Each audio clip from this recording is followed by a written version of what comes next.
Live जीवन का सत्य में एस्ट्रो विनीता के साथ फिर आए हैं एक नई जानकारी के साथ। बताते हैं कुछ छोटे और सरल उपाय जिससे आपके जीवन में परिवर्तन आ सके, जीवन में चल रही परेशानियां कहीं ना कहीं खत्म हो सके। तो आज बात करते हैं तुलसी के पौधे की। तुलसी का नाम सुनते ही हमारे मन में पवित्र विचार आने लगते हैं। तुलसी का जो पौधा है हमारे जीवन में विशेष महत्व रखता है। इसे माँ लक्ष्मी का रूप माना जाता है। कहते हैं जिस घर में तुलसी फलती फूलती है वह कभी भी किसी भी प्रकार की धन संबंधित परेशानियां नहीं होती, धन धान्य की परिपूर्णता रहती है। ये एक ऐसा पौधा है जिसका धार्मिक महत्व तो है ही है, ज्योतिषीय भी इसका बहुत अच्छा महत्व है, आयुर्वेदिक इसका महत्व है और वैज्ञानिक भी इसका महत्व है। आयुर्वेदिक की बात करें तो कई रोगों में तो तुलसी रामबाण की तरह उपाय करती है। बहुत प्रकार की तुलसी होती है, आपने देखा होगा बैंगनी से कलर के पत्ते होते हैं तुलसी के, उसे श्याम तुलसी कहा जाता है। राम तुलसी होती है जिसके हरे रंग के पत्ते होते हैं।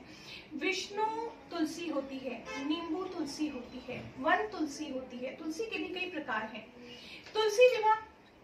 तुलसी विवाह संपूर्ण हिंदू धर्म में, सनातन धर्म में बहुत ही ज्यादा धूमधाम से मनाया जाता है। तुलसी विवाह जब देव उठनी एकादशी, कार्तिक मास की शुक्ल पक्ष की एकादशी जिसे हम देव उठनी एकादशी कहते हैं, उस दिन तुलसी माँ का विवाह भगवान विष्णु के साथ किया जाता है। तुलसी माँ का विवाह शालिग्राम के साथ किया जाता है। तुलसी माँ और शालिग्राम के बारे में भी एक कथा बहुत ज्यादा प्रचलित है, एक कहानी बहुत ज्यादा प्रचलित है। तुलसी माँ कौन थी? तुलसी माँ जो है उनका प्राचीन नाम जो है वो वृंदा था। वृंदा था, राक्षस कुल में उनका जन्म हुआ था। राक्षस कुल में जन्म लेने के बाद भी वो भगवान विष्णु की परम भक्त थी। भगवान विष्णु में उनकी असीम अनुकंपा थी। उनका विवाह, बड़े होने के बाद उनका विवाह जलंधर, असुरराज जलंधर से हो गया, जिनकी उत्पत्ति समुद्र से हुई थी। बहुत ही ज्यादा पतिव्रता पत्नी थी वृंदा।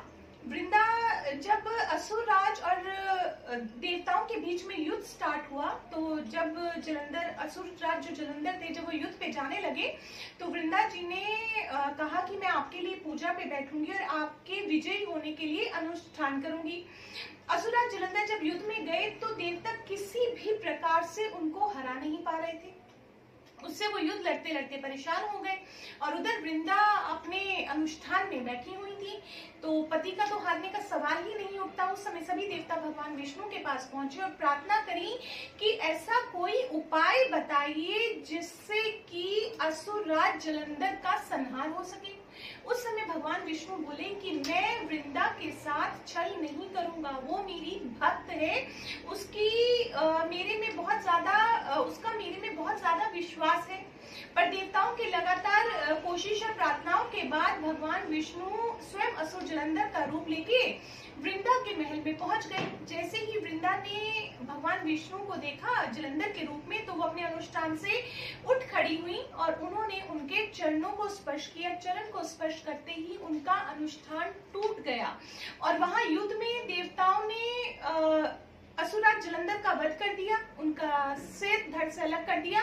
और जैसे ही उनका सिर वृंदा के महल में आके गिरा तो वृंदा को समझ आया कि असुरराज जलंधर का वध हो गया है और उन्होंने क्रोध में भगवान विष्णु की तरफ देखा। तो भगवान विष्णु अपने असली रूप में आ गए और क्रोध में वृंदा ने उन्हें श्राप दे दिया कि आप अभी पत्थर हो जाएं।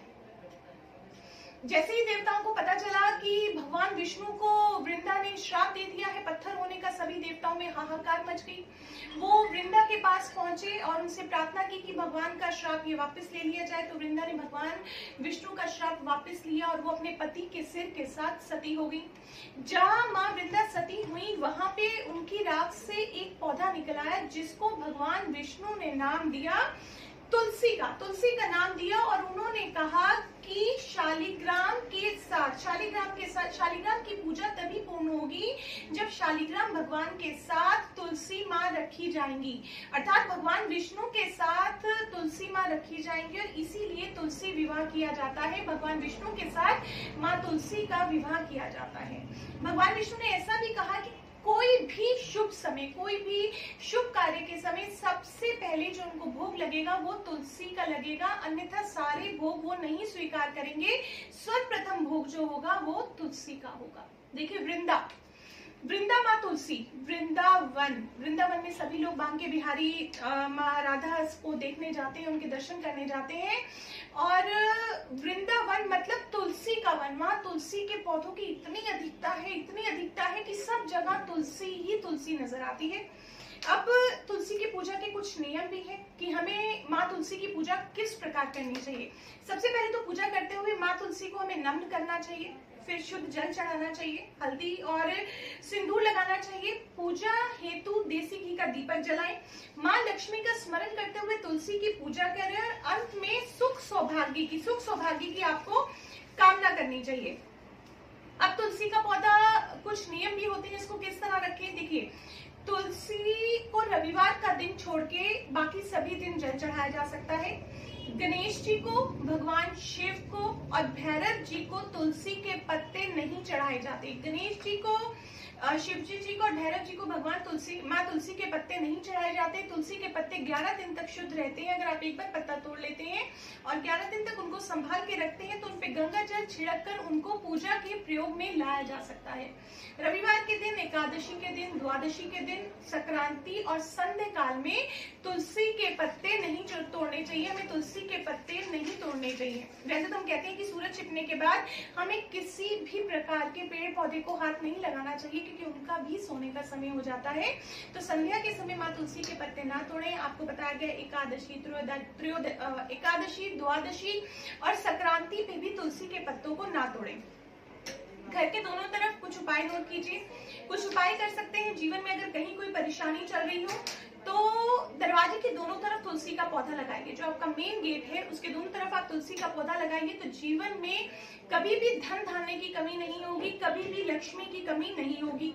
रोज शाम के समय माँ तुलसी को एक देसी घी का दीपक अवश्य लगाएं, इससे भी माँ लक्ष्मी प्रसन्न होती है। रोज सुबह स्नान के बाद तुलसी को जल चढ़ाएं। रोज सुबह स्नान के बाद तुलसी को जल चढ़ाना चाहिए, इससे देवता प्रसन्न होते हैं और आपका स्वास्थ्य भी ठीक रहता है।